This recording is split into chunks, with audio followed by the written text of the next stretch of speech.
বিশ্বকাপে সুপার 8-এ যাবার প্রহর গুনছে টাইগাররা। প্রথম ম্যাচ জিতে যে দৌড়ে বেশ খানিকটা পথ এগিয়ে গিয়েছিল শান্তর দল, সেই পথে এবার রয়েছে প্রোটিয়া বাধা। এটা টপকাতে পারলেই মোটামুটি স্বস্তির নিঃশ্বাস ফেলতে পারবে বাংলাদেশ। তবে ইনজুরি বাধায় এই ম্যাচে নাও থাকতে পারেন দলের অন্যতম ম্যাচ উইনার। তবে তাকে ছাড়া কেমন একাদশ নিয়ে মাঠে নামবে টাইগাররা, সেটাই জানবো প্রতিবেদনে। টি-20 বিশ্বকাপের সুপার 8-এ যাবার পথটা প্রথম ম্যাচেই সুগম করে ফেলেছে টাইগাররা। নিজেদের সবচেয়ে প্রিয় প্রতিপক্ষ শ্রীলঙ্কাকে উত্তেজনাপূর্ণ এক ম্যাচে হারিয়ে আসরে শুভ সূচনা করেছে শান্ত বাহিনী। অন্যদিকে প্রথম ম্যাচে দক্ষিণ আফ্রিকার বিপক্ষে হারের পর দ্বিতীয় ম্যাচে আবার বাংলাদেশের বিপক্ষে পরাজয়ে আসর থেকে বাদ পড়ার উপক্রম লঙ্কানদের। সেই দিক দিয়ে অবশ্য বেশ খানিকটা এগিয়ে আছে শান্তর দল, কেননা নিজেদের বাকি থাকা 3 ম্যাচে 2টা হবে নেদারল্যান্ডস আর নেপালের সঙ্গে।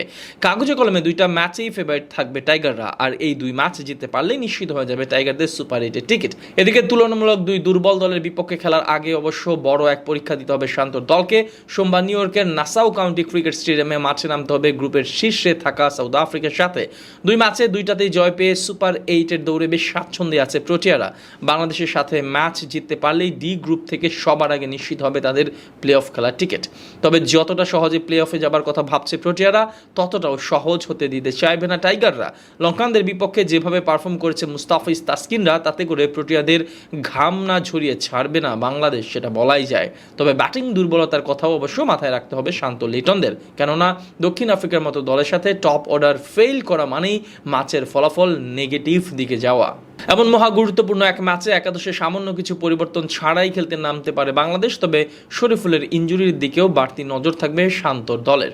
শেষ মুহূর্তে যদি বাহাতি এই পেসার খেলার উপযোগী থাকতে পারেন, তাহলে কোনো ধরনের দ্বিধা ছাড়াই তাকে একাদশে রাখবেন শান্ত। তবে পরিবর্তন আসতে পারে ওপেনিং জুটিতে। সৌম্য সরকারের অফ ফর্ম বেশ কয়েকদিন যাবৎ ভোগাচ্ছে গোটা দলটাকেই দক্ষিণ আফ্রিকার সাথে ম্যাচে, তাই তাকে বসিয়ে জাকের আলী অনেককে দেখা যেতে পারে। সেক্ষেত্রে তানজিদ হাসান তামিমের সাথে ওপেন করতে দেখা যেতে পারে আগের ম্যাচে বেশ দায়িত্বশীল এক ইনিংস খেলা লিটন কুমার দাসকে, যার ফলে 1 ডাউন পজিশনে ফেরত আসতে পারেন অধিনায়ক শান্ত। তবে প্রথম ম্যাচে সাফল্য পেলেও তার ধারাবাহিক ব্যর্থতা দিনকে দিন অনেক বেশি চিন্তার কারণ হয়ে উঠছে। 4 নম্বরে ব্যাট করবেন তাহিদ হৃদয়। টাইগার ব্যাটিং লাইন আপে তিনি এখন আশার আলো হয়ে আছেন। অন্যদিকে 5 নম্বরে থাকবেন সাকিব আল হাসান। দলকে বিশ্বকাপের আসরে অনেক দূর নিয়ে যাওয়ার ক্ষেত্রেও সাকিবের ফর্মে ফিরে আসাটা খুবই জরুরি। 6 নম্বরে দলের হাল ধরার জন্য আছেন মাহমুদুল্লাহ রিয়াদ। এরপরই খেলানো হতে পারে জাকের আলী অনেককে।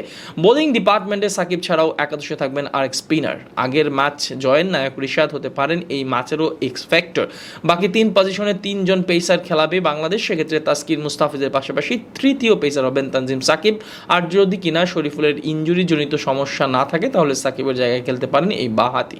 শেষ মুহূর্তে যদি বাহাতি এই পেসার খেলার উপযোগী থাকতে পারেন, তাহলে কোনো ধরনের দ্বিধা ছাড়াই তাকে একাদশে রাখবেন শান্ত।